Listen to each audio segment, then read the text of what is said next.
Hello and welcome to Inside OUSD. I'm John Sasaki. The 2023-24 school year is here, and this year the district leadership team is welcoming a dedicated staff member to a new role. We're joined now by new Chief of Staff, Dexter Jr., who's taken over the role working closely with Superintendent Kylie Johnson-Trammell. Thank you for joining us. Appreciate you being here. Oh, happy to be here, John. Thanks for having me. That's great. That's great. So let me ask you first about your Oakland story. You're from the town. Yeah, I grew up in Oakland, grew up in East Oakland, and have spent most of my life here, my childhood. And I just have a really deep love for Oakland, both growing up here, having a chance to work all across the local education ecosystem, and obviously in OUSD. Oakland is so small and so interconnected, and the roots run deeply and generationally. And so, I love this city. It's part of my DNA. I'm really proud to say that I'm from Oakland. Wonderful. Yeah. And then where did you go to college and graduate school? Yeah, so I got my undergraduate degree from Cal State East Bay. I have a graduate degree from the University of Michigan, and then got my doctorate from the Harvard Graduate School of Education. Wonderful. All right. Now, all of that obviously is kind of leading you into where you are now. Yeah. What kind of got you there as far as your educational career up to this point? Yeah, I've always been passionate about giving back to my community. I actually started working in education, first as a classroom teacher, actually when I was 19 years old, working in a Breakthrough Collaborative summer program and teaching Oakland middle school students. And so since a relatively young teenage age, in college, I started working with young people in Oakland and really just fell in love with the field of education. And since then, I've really had the opportunity to work in schools, both public schools and then also independent schools, and also both very much in Oakland and also around the country. I've worked in Miami-Dade public schools, I've worked in Boston public schools, and also Detroit public schools. And I've also worked in philanthropy, so the East Bay Community Foundation here in Oakland and a number of community-based organizations as well. And so I've always been interested in education and also interested in the impact of communities and the betterment of communities, which is why I love OUSD, right? We're a full service community school district, and so we really think about the holistic needs of young people, of our educators, of our families, and our larger community. And so all those are the reasons why I love Oakland and particularly love being back home here in OUSD in this new role. Wonderful. Yeah. And if you can explain, you had that early experience when you were 19 teaching our middle school students. What was it about education that really attracted you? The relationship's number one. I think particularly working with middle school students, if you've ever spent time in any classroom, but I think for me particularly middle and high school age students, you really get to relate to them.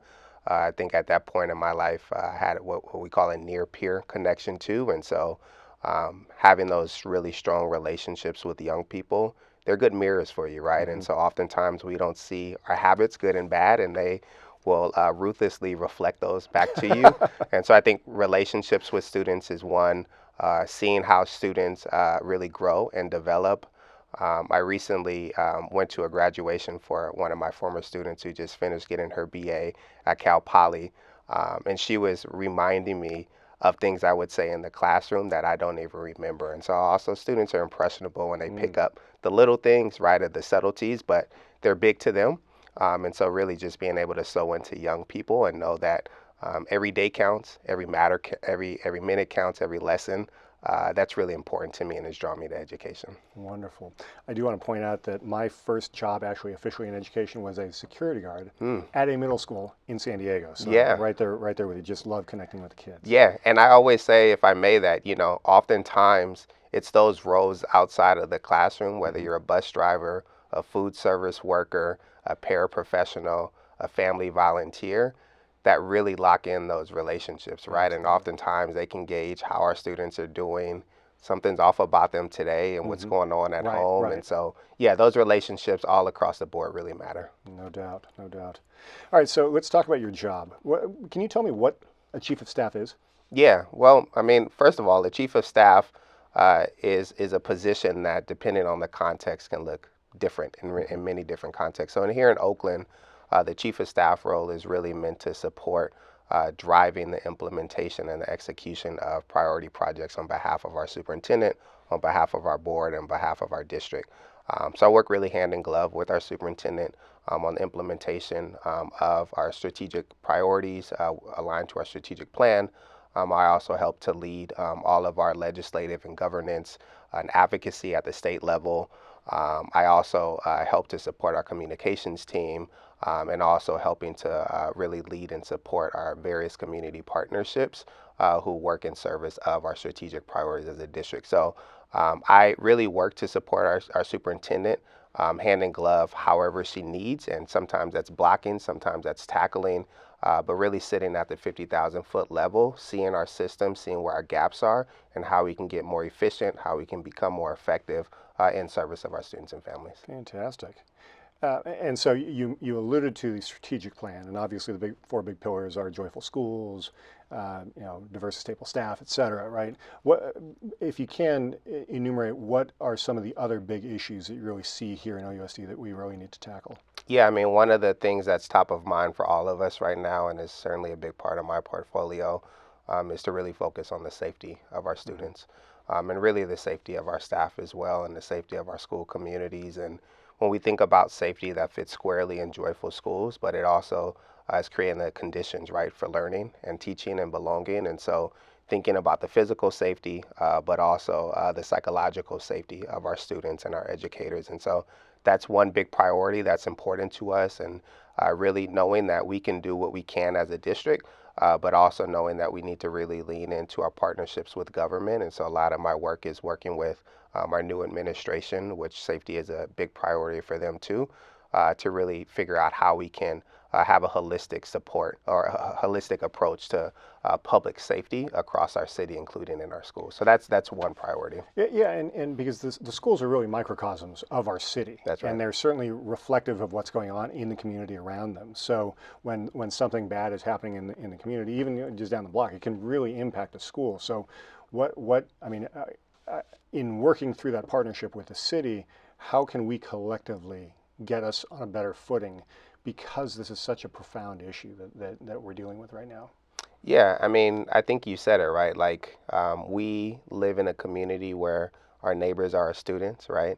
And so to be really cognizant that what is happening in our schools is translating back into our communities and vice versa.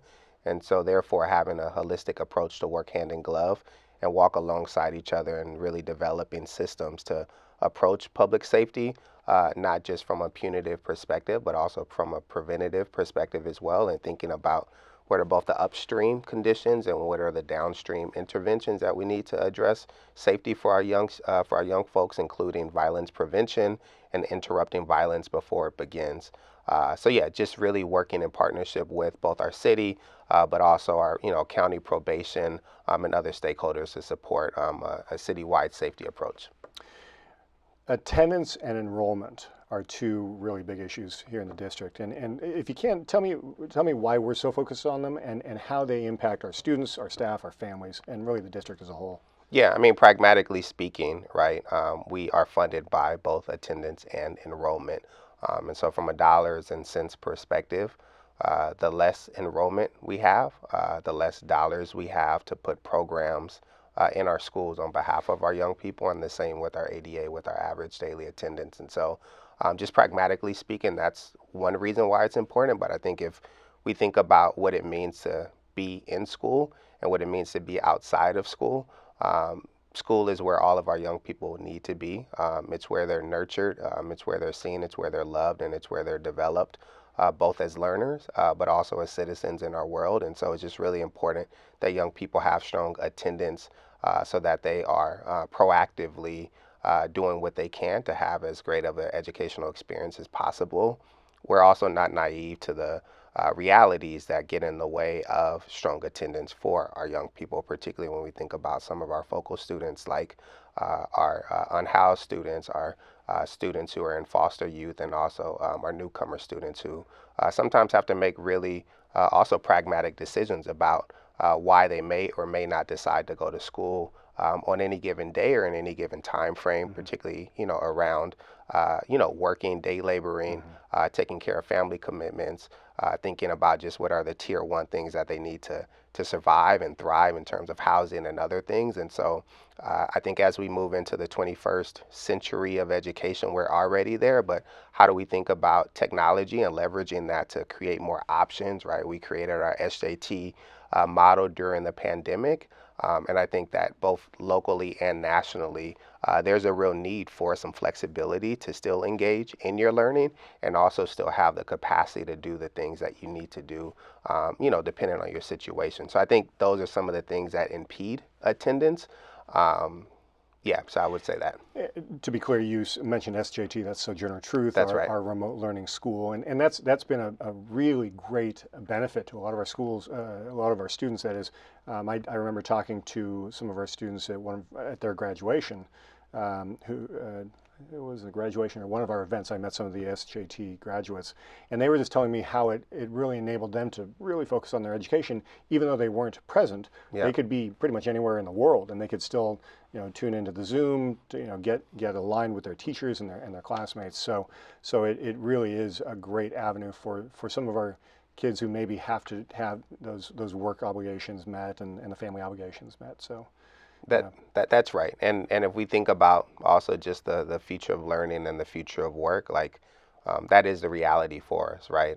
Is that we can learn outside of the four walls of our classroom. And so I think nationally and again locally, families and students made it very clear that they needed flexibility coming out of the pandemic. And, I think virtual and hybrid learning worked for some students and families. And so I think it's our responsibility to try to figure that out. So that's not a barrier towards attendance and enrollment in our district and for their learning. That said, outside the four walls, that kind of learning, they don't get some of the benefits of being in school, just the camaraderie of their students, meeting a lot of new friends. And right now we've got a lot of great things going on across our district with new playgrounds going in place. We've done a lot of work to build new buildings and improve our facilities really across the district. Where do you see that going with regard to the district as a whole? I mean, we're just on a really good upswing, it feels like. Yeah, I mean, we're so excited about the upcoming school year.